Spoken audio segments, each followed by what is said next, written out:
Hello, I'm Ked Sanders, and I'm here today with my friend John Hall and his sister Margaret Hall, and we go back about 70 years. We grew up in the little coal mining town of McRoberts in Letcher County, Kentucky in the 1940s and 1950s. And at a very young age, Johnny's family recognized that he had some kind of a music ability. John, tell us, what was your earliest recollection of getting involved in music? My earliest recollection, and this has been reinforced over the years by my family, is that I would sit on the floor in the living room and listen to the radio, and then I would take my mother's broom and pretend to be strumming an instrument. And they decided that maybe they could find an instrument that I could play, and I was a little guy, so they didn't know anything about music. They bought me a mandolin for probably about $10. I still got that mandolin. And I learned to play it right away. And so they invested deeply in a top-of-the-line Gibson mandolin. And so I played that most of the rest of the time before I switched to the guitar. And so that was the beginning of my music, so to speak. Did your family, your parents, did they have a musical background? No. They both enjoyed music tremendously. Now, our father didn't play an instrument, but he loved music. And the thing I remember so often, he had sat in the living room with the radio on, and he always closed his eyes. When Margaret and I would sing, he always closed his eyes. That's how he listened to music. I think Dad had some musical ability. He never had an opportunity to develop it. And so anything that he had and couldn't use, he invested it in us. That's the way I look at that. Dad, I think, was so intent that we would get out of the mountains and make a way. He certainly was intent that I would never work in the coal mines. And I think he saw that as our future. I remember when I was in the second grade at McRoberts grade school, what we call the upper building, and there was a pretty little red-headed girl in there named Margaret Hall. I think I knew her.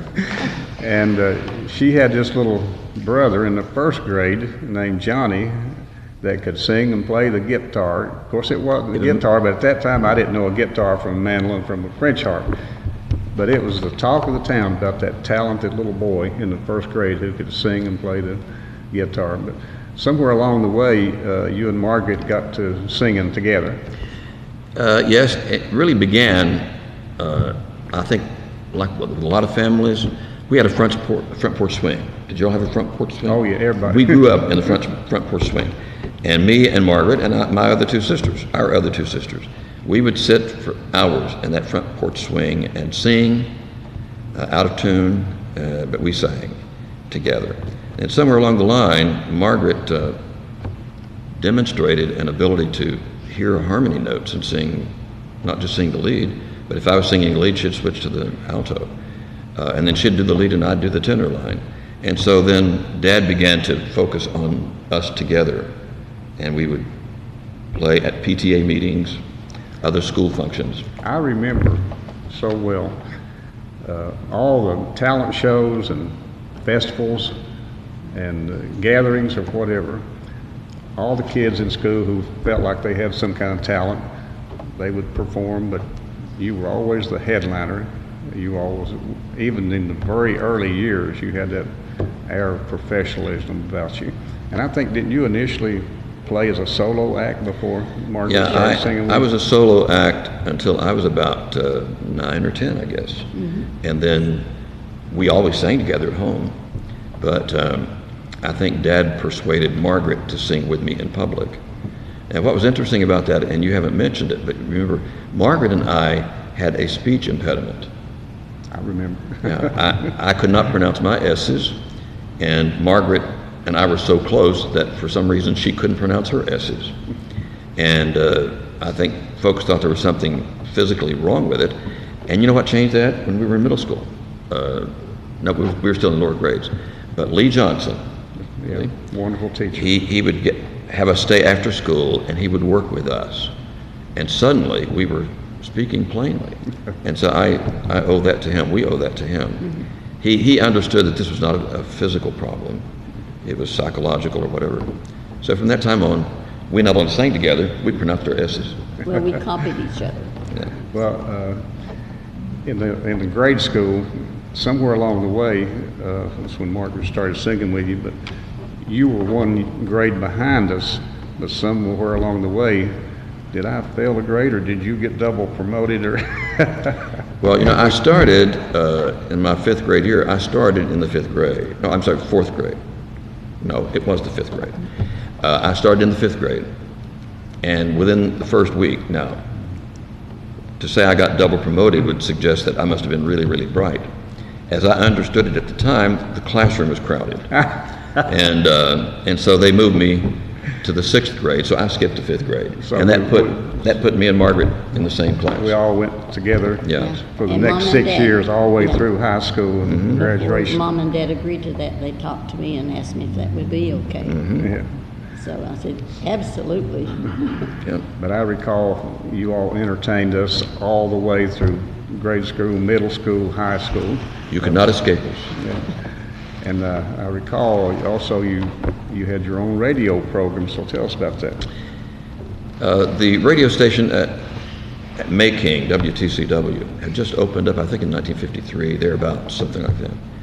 And they would have an open studio on a Saturday where people in the area could come and bring their banjos, their spoons, their guitars, their mandolins, whatever, and go into the studio and sing songs. So Dad took us down there and we sang, and after I think the first time, the manager of the radio station asked Dad, would he be willing to let us have a regular program? So the Johnny and Margaret show began on Saturday mornings, and we continued that until we graduated high school. Yes. Well, you managed to get down there each evening also to do, as your voice matured, you became an announcer and disc jockey and whatever. How, you weren't old enough to have a driver's license, didn't have a car. How did you get from Jenkins to Whitesburg each day? Well, I'm glad you asked that question, because frequently Dad was working. He wasn't there to take me to the radio station. Mom did not drive, nor did anybody in the family, and I wasn't old enough to get a driver's license. So our neighbor, Lydia Back, remember Lydia? Yes. Her husband had been killed in a mine crash, and she had become an integral part of our family. And she would drive me to the radio station, drop me off, and if I signed off at 8 o'clock at night and no one was there to come and get me, I'd always see Lydia out there waiting for me. And she would never let me put gas in her car, would never take anything for it. She was very much a part of our family. Of course, you know, in this part of the world, your neighbors can very much be your family. And so I will never forget that. So even through, we're talking about the middle of the 1950s when the rock and roll era come along, but I don't recall you all ever getting into the rock and roll like Elvis and a lot of the others. Yeah, that was not our style. I don't think we could have done it had we tried. But the godsend for us was that when the rock and roll era came in, there was another category of rock and roll represented by the Everly Brothers, for example. Here's a brother team, and they sing two-part harmony. Yeah. So the Everly Brothers gave us a way of entertaining people through high school because we could sing their songs, and we sing them to this day. I think we'll probably sing one today. Yeah. I also recall all of our class reunions, and we've had class reunions for about 60 years now. Well, actually, this is the 60th year. You're an old person. You and Margaret were always there to sing some of the songs, especially the Everly Brothers songs, and our reunions wouldn't have been complete without you all coming and singing for us. But They were great memories. If there's a line in a song that was popular later on, the singer's talking about all the things that he had forgotten, but then he said the song remembered when. Yeah. And that's been the story of our lives. I think that we hear a song that takes us back to that place, that time. I think that's pretty common with people. Yeah. I know somewhere along the way there, you got acquainted with some folks from Nashville that opened some doors for you, Ernest Tubb, and tell us about that. Well, Ernest Tubb and Hank Snow were already major stars at the Grand Ole Opry in Nashville. And they formed a partnership, and they bought a series of radio stations around the country. And one of those that they bought was WTCW. And so every year, in order to promote the radio station, Ernest Tubb, Hank Snow, and any number of other celebrities from Nashville would come up and do an outdoor concert in the drive-in theater in Whitesburg. And since we sang on their radio station, they always invited us to get up and play with them. And that led to them inviting us to Nashville. And so we were in Nashville 2 or 3 times. But that was just one of those wonderful things. We got to play with Brenda Lee. Oh. On her 14th birthday. Remember that? Yeah. You also mentioned that we was talking earlier, you played at Renfro Valley. We played there. I think that was when I was younger, and we did not yet sing together. But I remember sleeping in the car, coming home after I sang at the Renfro Valley. But Dad was intent that we were going to use our musical abilities. He was so intent that I was not going to spend my life in the coal mines. Now, I was always proud of him for what he did and the way he supported our family. But he took every opportunity to give me opportunities, and then when Margaret joined me, to give us opportunities. I remember your dad very well. We were neighbors there for a period, and he was a skilled craftsman working for Consolidation Coal Company and later Beth Elkhorn Corporation. And I've always had the highest respect for him and your whole family for being so supportive of your all's endeavor. And I mean, Nashville's a long way from here. What'd you take, 2 days to drive there? No, we'd do 1 day, and we didn't drive. The manager of the radio station, WTCW, he would drive us down and drive us back. Yeah. So, you know, Margaret and I look back in our lives, we were surrounded by a host of people that supported us emotionally, spiritually, physically, materially, any way you can imagine. I always felt surrounded by people that loved me and did things for me. And Margaret would say the same thing. Well, she was not always that nice to me. But I'd like to talk to Margaret just a little bit here. why don't I let her sit right here? Yeah, that'd be fine.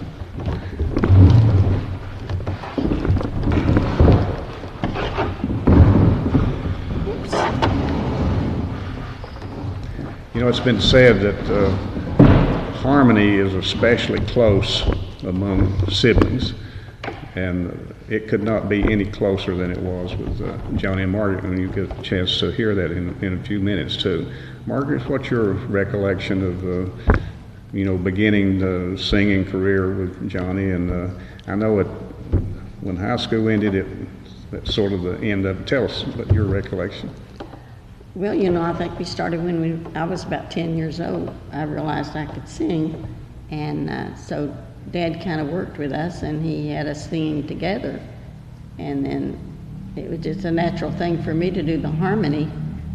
Sometimes we switch around, just depending on what songs that we sang.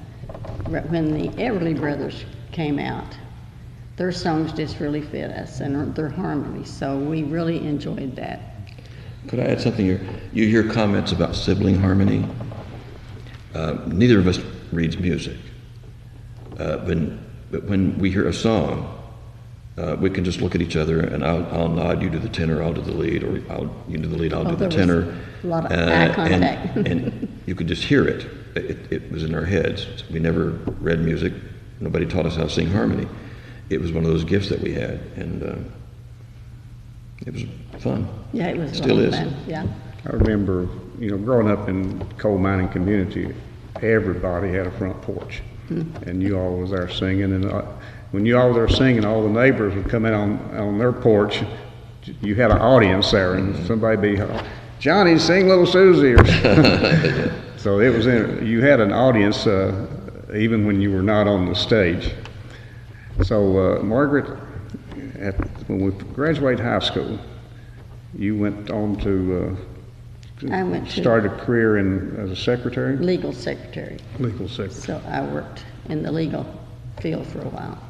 And then later on, I had an opportunity to work with this finance company, and I loved that. I was working in Louisville, and at that time I met my husband, and we decided we wanted to get married, so start a family. So I retired from working and went to Indiana, Yeah.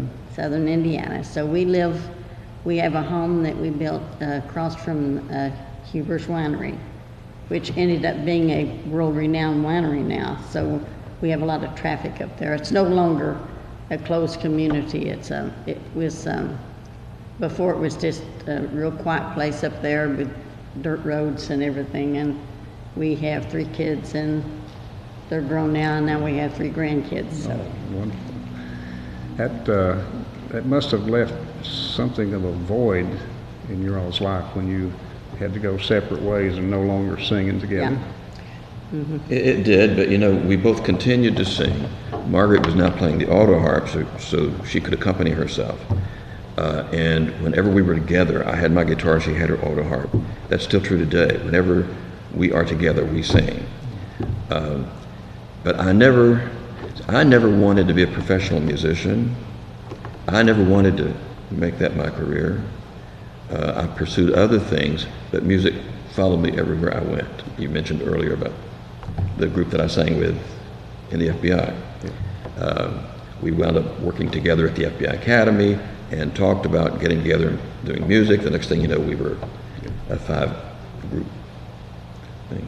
I know you had quite a career in radio broadcasting. Even after we graduated high school, you continued working WTCW for a period. I worked a year after graduation because I graduated at 16 and I wanted to go to college and I needed money, so I stayed a year and worked. And when I went to Moorhead, I had not been there a week, and someone came up to me and said, "Did you used to work in radio?" I said, "Yes." "Well, the local station here is looking for a DJ, and I mentioned your name. They'd like to talk to you." So I worked as a radio announcer and disc jockey at WMOR while I was in college at Moorhead. And then I went to working for the state for an interim period before I went to law school in Louisville. But when I got to Louisville, I was on the campus there, and again, one of my friends came up and said, "By the way, you used to work in radio, right?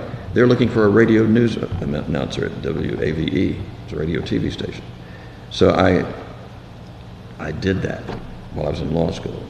By the time I married, my wife was working. It took both of us to do that. But as I've looked back on my life, and I could write books on this, you said something to me one time several years ago that stuck in my mind. You said, "Johnny, I always admired the fact that you had a plan. You always had a plan in life, and you always did it." And remember what I said back to you? Yes. I said, "Kedrick, you could not be more wrong. I never had a plan. I'm an unabashed opportunist. I frequently just had doors opening for me, and the only credit I can take is I had the courage to walk through, because I never believed in failure." I've been giving you some little teasers about their music. So let's take a break just for a minute and let Johnny get his guitar, and he and Margaret will turn it over to them. And you know what I'm going to ask you. My favorite song in all the world. This was your theme song when you went on the air at the radio station. That's the most beautiful, most meaningful song I've ever heard. And also have you do a little bit of Everly Brothers music too. We'll do it.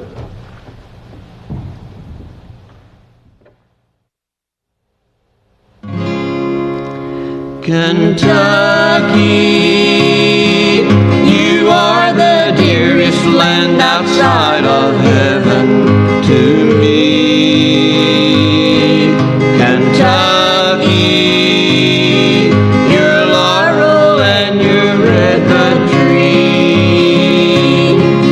When I die, I want to rest upon some graceful mountain so high, for there is where God will look for me. Kentucky, I miss the voices singing in the silvery moonlight. Kentucky, I miss the hound dogs chasing good.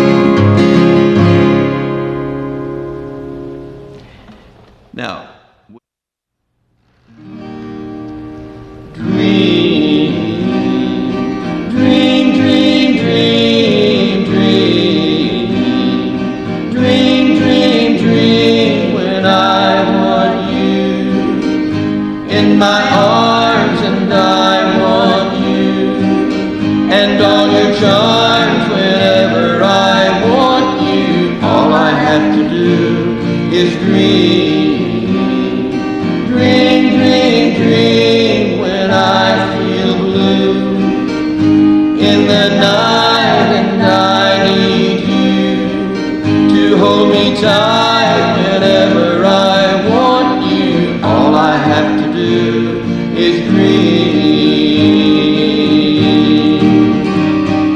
I can make you mine, taste your lips of wine anytime, night or day. Only trouble is, gee whiz, I'm dreaming my life away. I need you so that I could die. I love you so, and that is why whenever I want you, all I have to do is dream, dream, dream, dream, dream, dream, dream, dream, dream.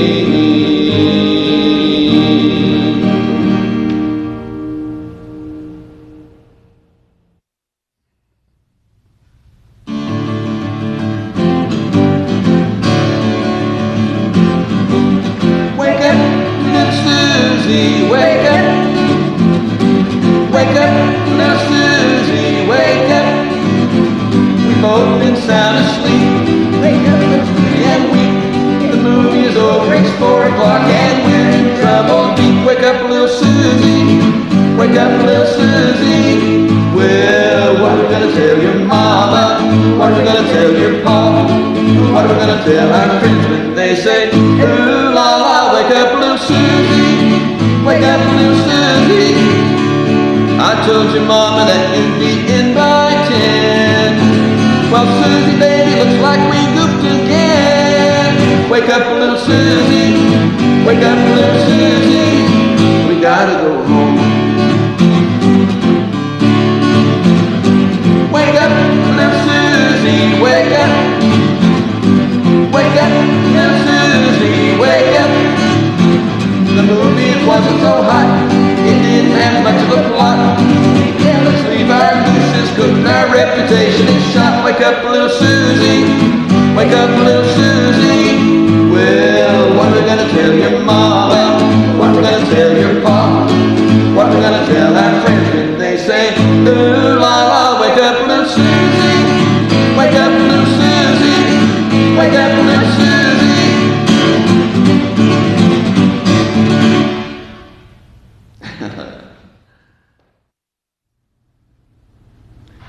John and Margaret, thank you so much for singing that beautiful music, especially my favorite, Kentucky. And this certainly brings back some wonderful memories. I'd like to comment that where we're at right here today, this stage right here behind us is where you were singing 60 years ago. Yes. And I think it's wonderful that... And we were singing the same songs. Yeah, right. And it's wonderful this old building's been preserved. So, Johnny, when you were at WTCW in Whitesburg and you had your own program, you and Margaret, you also sang some country music, and there's one particular artist who was very popular in that area was Johnny Cash. Would you be able to do us an old Johnny Cash song? I could probably manage that. Johnny Cash wrote almost all of his songs. Most people don't know that. And he brought into the country music world a totally different style. Yeah. People were accustomed to playing full chords and notes and whatever. And he had two musicians with him when he first started. And one of them was his guitar player, and he used a something like that. And Johnny Cash would have different songs, they had different styles of that, but it was always the same thumpity thump thump. Here's one of my old favorites, if you don't mind. There was a boy named Billy Joe, grew restless on the farm. A boy filled with wanderlust who really meant no harm. He changed his clothes and shined his boots and combed his dark hair down. His mother cried as he walked out, "Don't take your guns to town, son. Leave your guns at home, Bill. Don't take your guns to town." laughed and kissed his mom and said, "Your Billy Joe's a man. I can draw and shoot my gun as fast as any man, but I won't shoot without a cause, I'd gun nobody down." His mother cried as he rode off, "Don't take your guns to town, son. Leave your guns at home, Bill. Don't take your guns to town." He sang a song as on he rode, his guns hung at his hips. He rode into a cattle town, a smile upon his lips. He stopped and walked into a bar and laid his money down, but he heard his mother's words again. "Don't take your guns to town, son. Leave your guns at home, Bill. Don't take your guns to town." He had his first strong liquor then to calm his shaking hand. Tried to tell himself at last he had become a man. A dusty cowpoke at his side began to laugh him down. His mother's words echoed again. "Don't take your guns to town, son. Leave your guns at home, Bill. Don't take your guns to town." Filled with rage, young Billy Joe reached for his gun to draw. The stranger drew his gun and dropped before he even saw. As Billy Joe fell to the floor, a crowd all gathered round, and they wondered at his final words. "Don't take your guns to town, son. Leave your guns at home, Bill. Don't take your guns to town."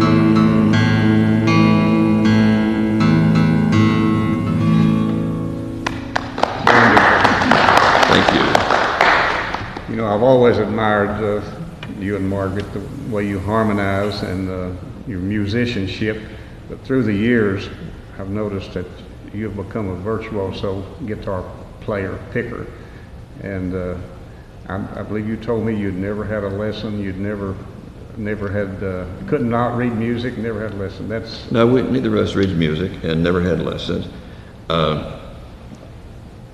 I say this to a lot of people, especially young people, but I believe it. So I think every child is gifted.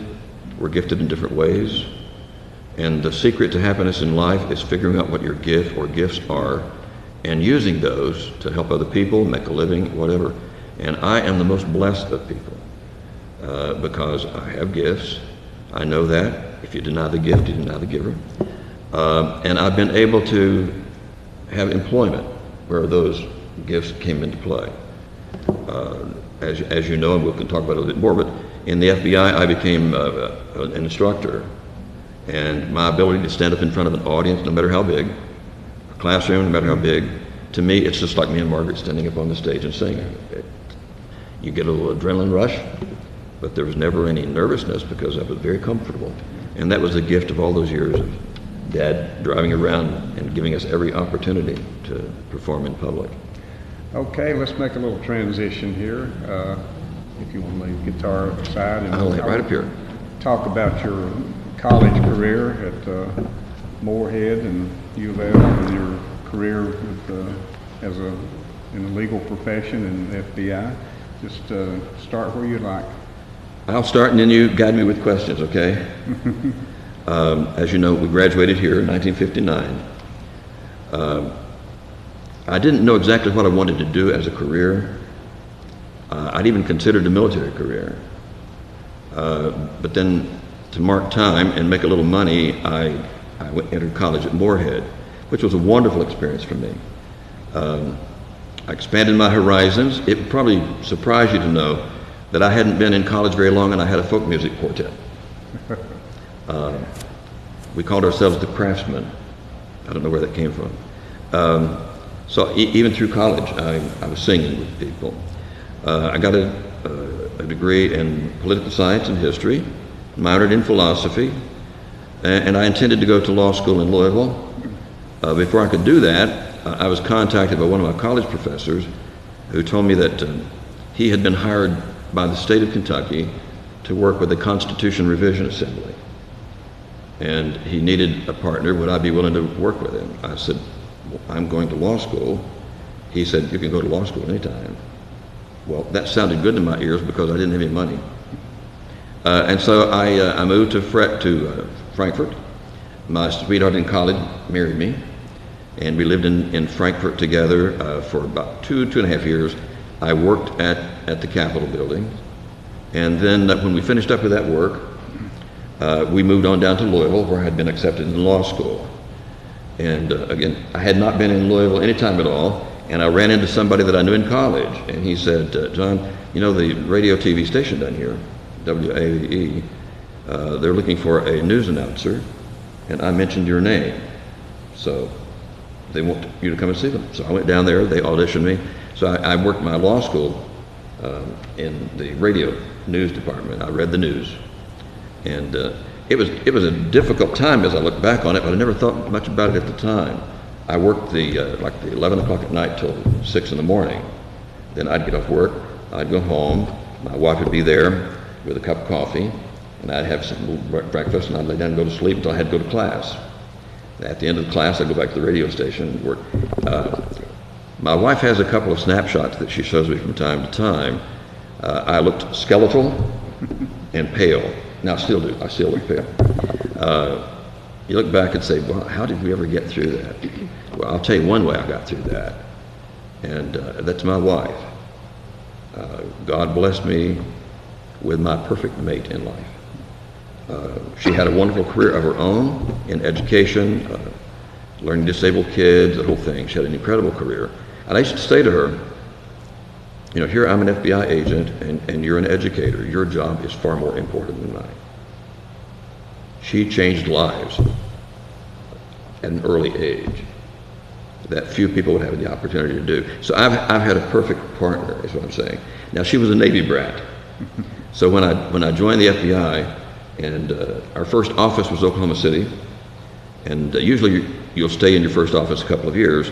I was there about 7 months, and the Bureau asked me would I like to go to language school in Monterey, California, the Defense Language Institute, and study Italian and Sicilian. Well, I never turned down a free education. So I said to my wife, what do you think? She said, oh, sure, let's go. Now, by that time we had 2 children. The youngest was like 6 months. We packed up stuff and drove to California, spent a year there, and then they transferred us to St. Louis, and I was there for 5 years and worked organized crime, mafia. That's the language they taught me, the Sicilian.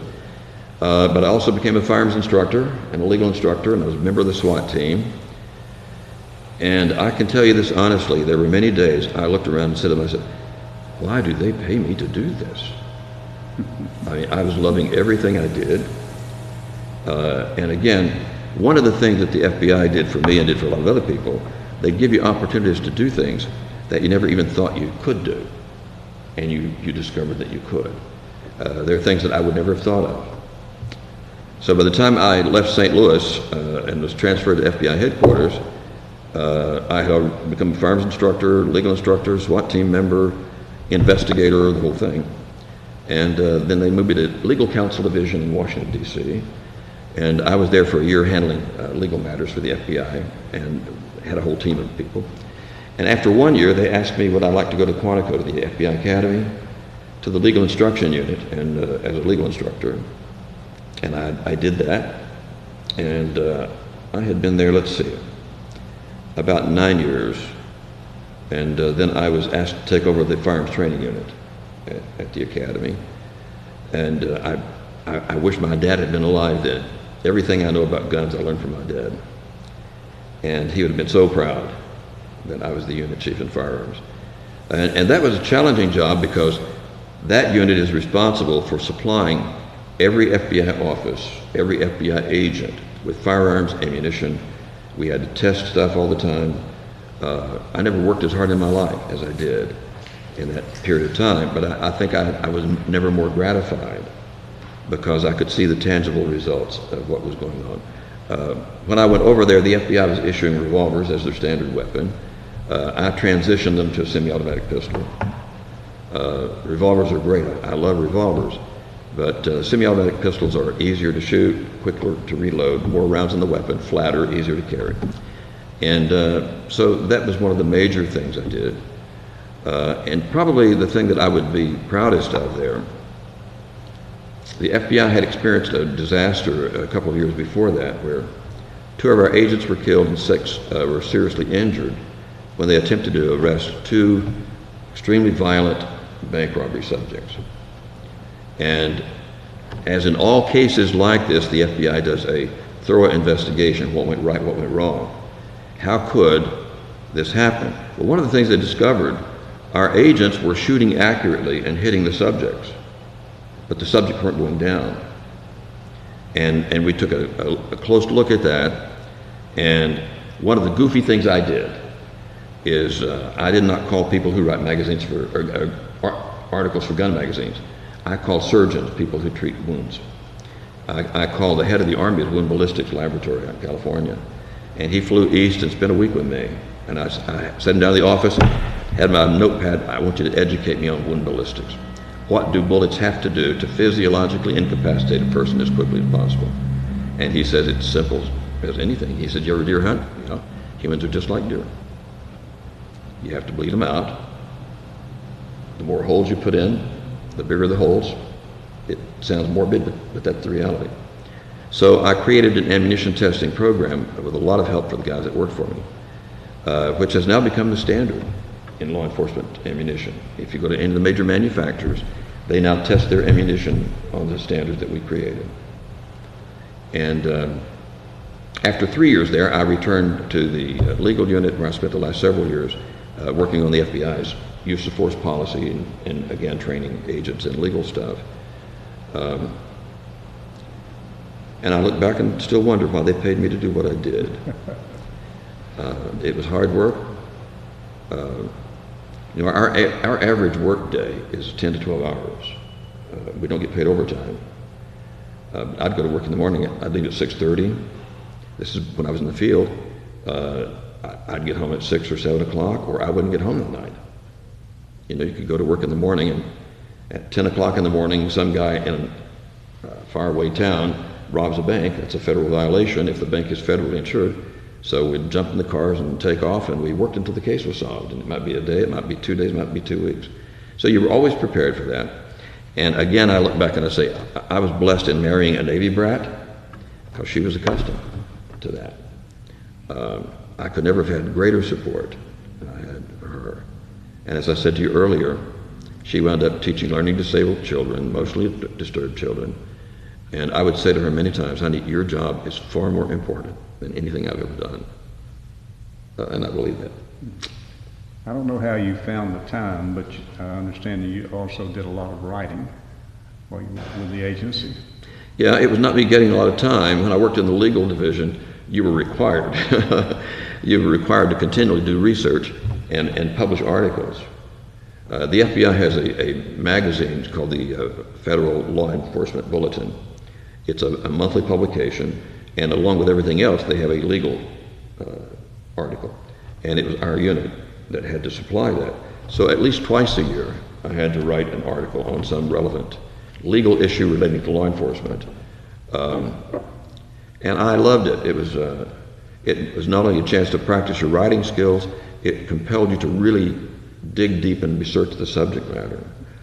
So, you know, not patting myself on the back, this is just fact. I became an expert on search and seizure, use of force. I became the expert in the FBI on use of force.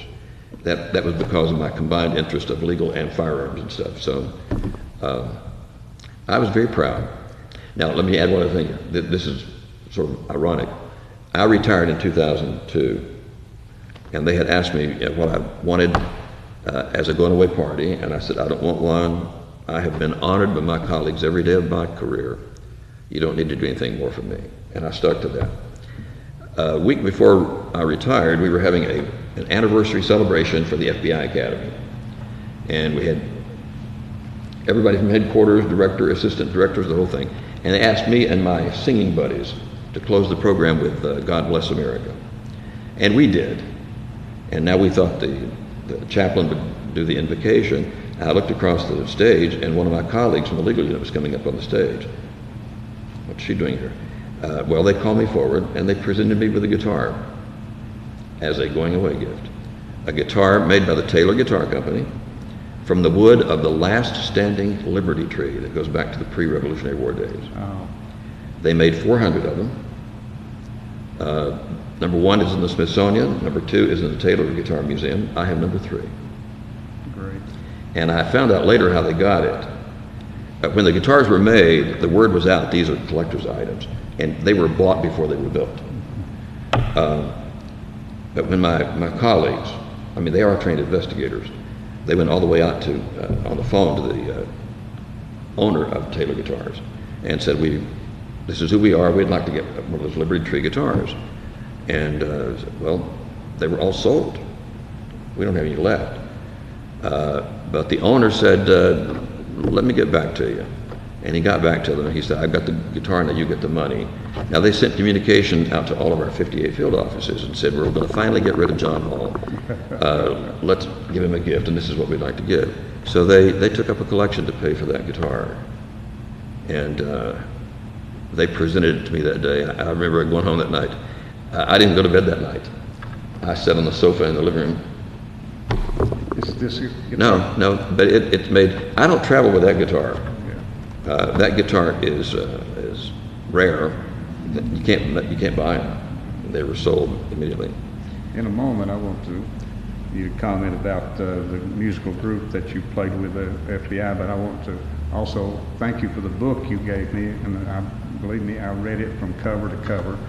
A textbook of sorts in defense of self and others. It's become a standard for the law enforcement agencies throughout the United States, and I treasure that book. I appreciate that. Well, and I appreciate your comment. You know, notice I had a co-author. Yeah. The co-author was my assistant unit chief in the firearms unit, who also coincidentally is a native Kentuckian. Only he served in the Navy before he joined the FBI. He is a superb writer.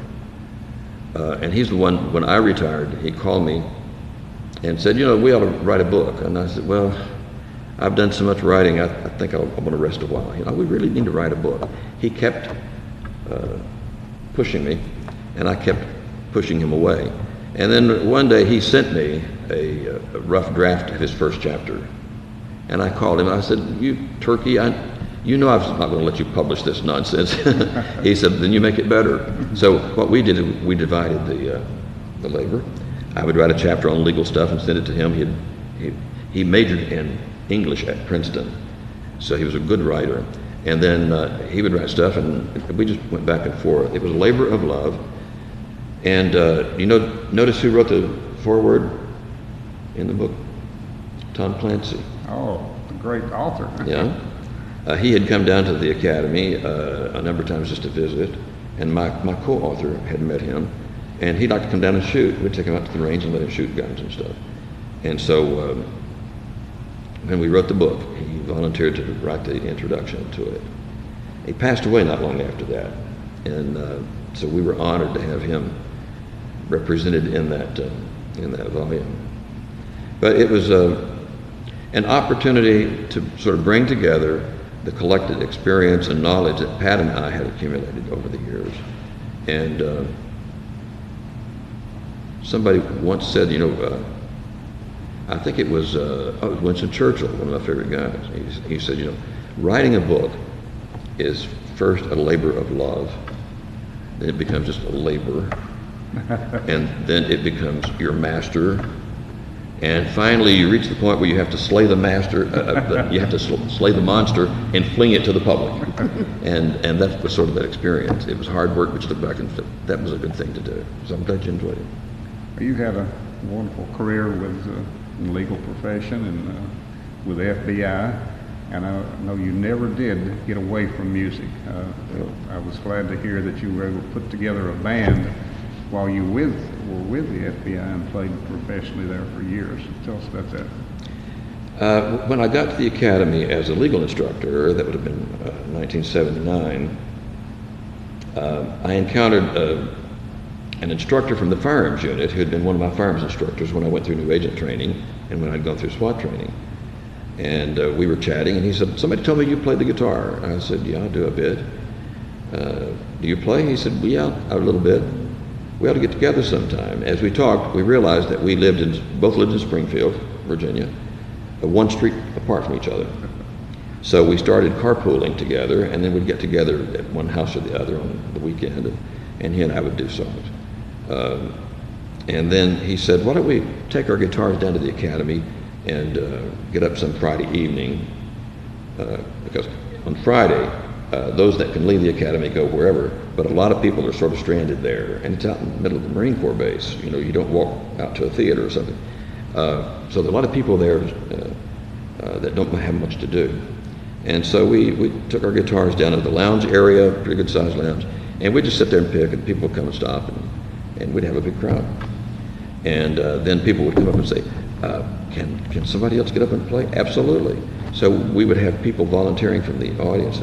I can tell you this, you would be astounded how many cops out there are outstanding musicians. They'd get up and they'd play songs. It was a great experience. It became an institution. We began doing a concert every month. We had a total of 5 members of our group when it reached its full. I was a lawyer. Don Bassett was former military. One of the guys was a member of the FBI's hostage rescue team. That's the elite group. And one was the head of the legal division at the academy. And one was a fiddle player that worked not at the academy, but just south of the academy. And he was a native of Virginia, and he came up and joined us. So we had a 5-person group, and we didn't have a name. And Don Bassett's wife said to him one time, you need a name. And he said, what kind of a name would we use? She said, you ought to call yourself the Free Agents because you never get paid. And that became our name. Yeah. We were the Free Agents. I said professionally, is it still considered professional if you don't get paid? No.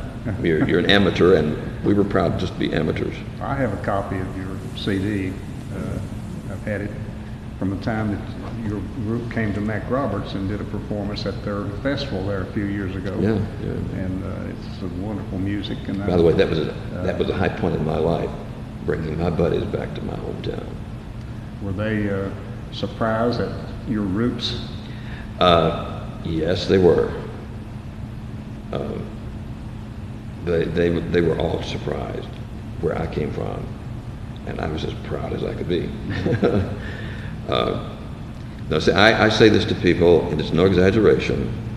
Whatever I am and whatever I've accomplished, I owe it to this area of the country. The friends, the family members, the teachers, especially the teachers that molded my life. And I considered myself the most blessed of people. John, you've certainly had a wonderful career, and Margaret also, and together and separately, you've really had wonderful careers. There was one little part there you left out about your working as a lawyer at the University of Louisville. Yeah, when I graduated law school in 1969, I had no sooner graduated, and I was contacted by one of the professors from the law school. He said, the president of the university has decided to create an office of legal counsel, and he has approved a partner. Would you be willing to work with me? Well, he had been one of my professors in college at Moorhead. I had worked with him at the state capitol between college and law school. I said, sure. I had not yet taken and passed the bar. And I said, I worked for a while until I passed the bar, and then I maybe go and do something else. Well, I wound up staying there for a little over 2 years. And now, this is one of my claims to fame. We were trying to get the University of Louisville, which was a municipal university, elevated to the state system. And so me and my law partner, older gentleman, Dr. Akers, we would go up to Frankfurt and we would lobby to try to get the legislature to elevate, first of all, to bring Louisville into the state system. And that was hard going. You have to bargain with people. And so finally, and this was Dr. Akers' idea, he said, what if we do this? What if we propose legislation that will elevate all the state colleges to university level? At the same time, incorporate the University of Louisville into the state system. That's what won it. Mm-hmm. The result of that, however, is that I graduated from Moorhead State College, and my wife graduated from Moorhead State University. Yeah. And she likes to remind me of that from time to time. So it was a great experience, and everything I have done in my life has taught me something that I use later in life. That's why I say I could never plan my life. I have to tell this one little story. personal nature when we were kids in grade school. Ooh, There was not a half dozen televisions in all Mac Roberts. And at school during recess and so on, I'd hear these kids talking about television, what they'd seen on television. And I said, Johnny, what's a television? And you tried to describe to me, well, it's like a radio. It sets up on the table. Of course, back then radios were this big, you know, floor models this big. And it got music and talking and movies and stuff. And I still couldn't really understand what it was. He said, I'll tell you what, come down to my house Saturday. And I lived up in the head of 15 Hall, and I walked over a mile down to his house to go down and watch television. That was 1950 something, 51. that would have been, yeah, 51, 52. Yeah. We watched the cowboy movies and the circuses. Then afterward we went out on the slate dump out behind his house and played cowboys and Indians. That was our playground, the slate dump. So I have some wonderful memories of our life, going all the way from grade school all the way through present. And you have any final comments, you or Margaret? Well, I've just had such a happy life. You know, things have just fallen into place for me. Yeah. Well, I want to thank you both for being here and sharing this, these wonderful memories with us and with the viewing audience. Well, thank you for the opportunity. Thank you. Enjoyed it too. Thank you, folks. Thank you, Jamie, for doing the video.